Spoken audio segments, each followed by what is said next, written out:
দ্বিতীয় অধ্যায় কর্মযোগ। অর্জুন কহিলেন, হে জনার্দন, হে কেশব, যদি তুমি জ্ঞানকে কর্ম হইতে শ্রেষ্ঠ বলো, তবে কেন তুমি আমাকে আত্মীয়বাদে নিয়োগ করিতেছ? কখনো কর্মের, কখনো বা জ্ঞানের প্রশংসা করিয়া তুমি যেন আমার বুদ্ধিকে মোহগ্রস্ত করিতেছ। অতএব কর্ম ও জ্ঞানের মধ্যে কোনটি শ্রেয় আমাকে ঠিক করিয়া বলো। শ্রী ভগবান বলিলেন, হে নিষ্পাপ অর্জুন, পূর্বে তোমায় আমি বলিয়াছি যে দুই প্রকারের নিষ্ঠা আছে, জ্ঞানীর পক্ষে জ্ঞানযোগ আর কর্মীর পক্ষে কর্মযোগ। কর্ম না করিয়া জ্ঞান হয় না, আবার চিত্ত শুদ্ধি ছাড়া কর্মত্যাগে যে সিদ্ধি হইবে তাহাও নহে। কোন জীবে ক্ষণমাত্র কর্ম না করিয়া থাকিতে পারে না। সকলেই প্রকৃতির গুণে দ্বারা বশীভূত হইয়া কর্ম করে। যে ব্যক্তি কর্মে ইন্দ্রিয় সকলকে বাহিরে সংযত করিয়া ইন্দ্রিয়ের রূপাদির বিষয়গুলি মনে মনে চিন্তা করে, তাহাকে মিথ্যাচারী বলা হয়। হে অর্জুন, যিনি মনের দ্বারা ইন্দ্রিয়গণকে সংযত করেন এবং কর্মে ইন্দ্রিয় দ্বারা কর্মযোগে রত, তিনি শ্রেষ্ঠ। তুমি নিয়তই কর্ম করিতে থাকো, কেননা অকর্ম হইতে কর্ম শ্রেষ্ঠ। আর যদি কর্ম না করো, তাহা হইলে তোমার শরীর বাঁচে না। ঈশ্বর প্রীতির জন্য কর্ম, নচেত কর্মবন্ধন হয়। অতএব হে অর্জুন, তুমি আসক্তি ত্যাগ করিয়া ঈশ্বরের প্রীতির জন্য কর্ম করিয়া যাও।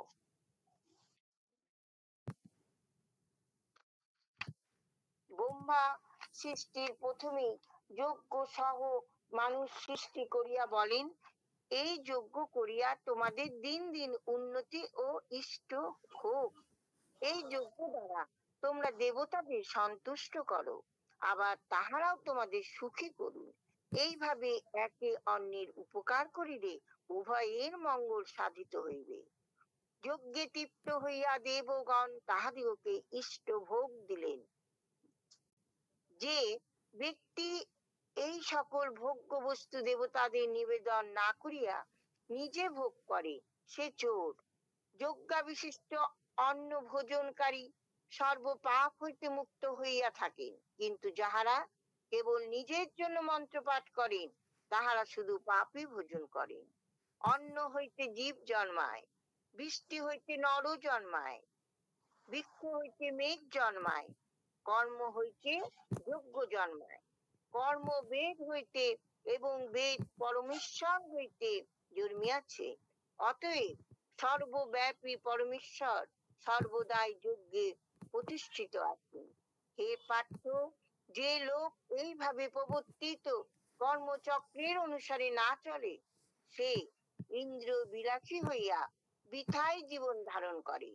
এই জগতে তাহার আর কোনো কর্মের প্রয়োজন নাই। কর্ম না করিলেও তাহারা কোনো পাপ পুণ্য নাই। আবার মুক্তির জন্য কাহারও দ্বারস্থ হইতে হয় না। অতএব সর্বদা ফলের আশা ছাড়িয়া করণীয় কার্য করিয়া যাও, কারণ ফলাশক্তিহীন ব্যক্তি মুক্তি লাভ করে। জনকাদি মহাত্মারা কর্ম দ্বারাই সিদ্ধি লাভ করিয়াছিলেন। তোমার পক্ষে লোক শিক্ষার জন্য তোমার কর্ম করা উচিত।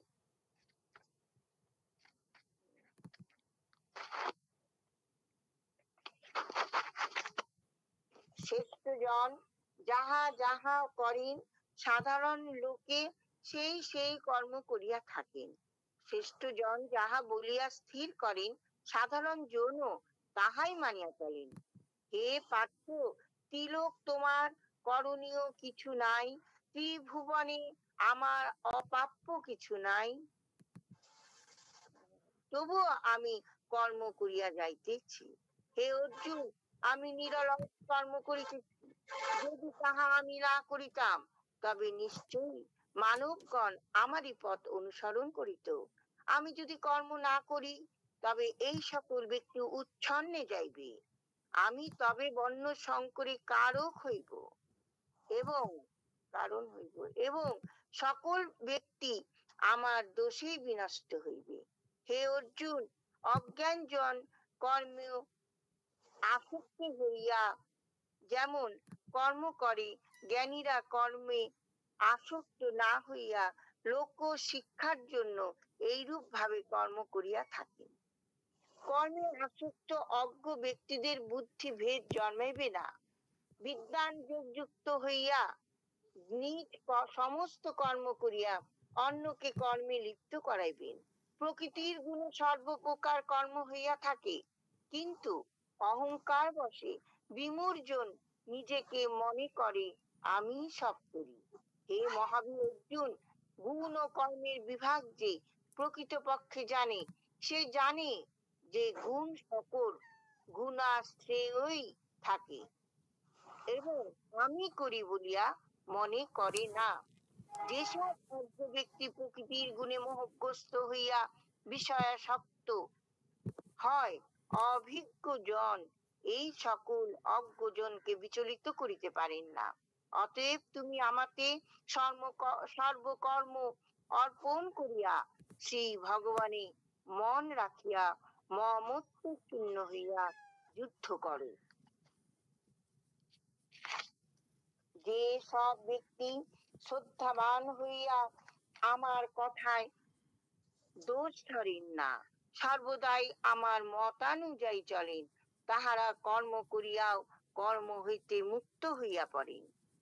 আর যে সকল ব্যক্তি আমার মতের দোষ ধরে এবং আমার মতানুসারে কাজ না করে, সেই সকল ব্যক্তি মূঢ় জ্ঞান ভ্রষ্ট বলিয়া জানিবে। জ্ঞান জ্ঞান ব্যক্তিও নিজের স্বভাব অনুযায়ী কার্য করেন। সকল জীবই নিজ নিজ স্বভাব অনুযায়ী চলেন। তখন ভয়কে দমন করিলেই বা কি হইবে? স্বভাবই বলবান। সকল ইন্দ্রিয়েরই রূপাদি বিষয়ে আসক্তি ও দেশ সৃষ্টি হয়। এই উভয়েরই বশীভূত হইয়া অনুচিত, বশীভূত হওয়া অনুচিত। ইহারা জীবের পরম শত্রু। সর্বাঙ্গ সুন্দর পর ধর্ম অপেক্ষা কিঞ্চিত অঙ্গহীন নিজ ধর্ম শ্রেষ্ঠ।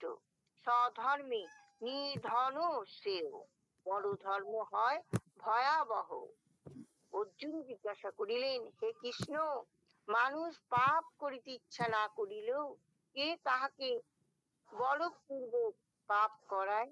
ভগবান শ্রীকৃষ্ণ বলিলেন, একটি কাম আর একটি ক্রোধ, ইহা রজোগুণ হইতে জন্মে। কামে বাধা পাইলে ক্রোধে উদ্বেগ হয়। কাম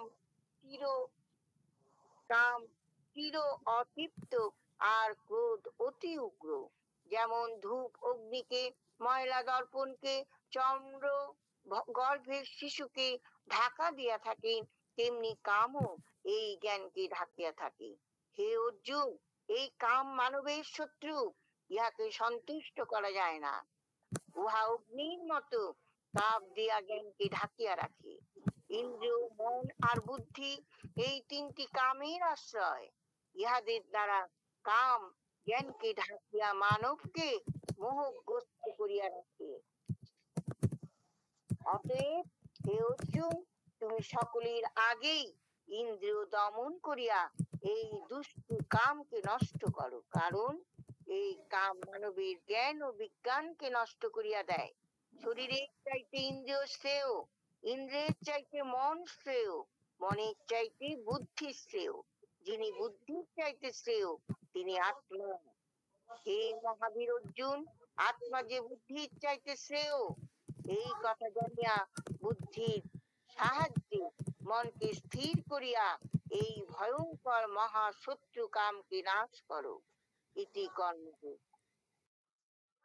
গীতা গীতা গীতা, জয় গীতা।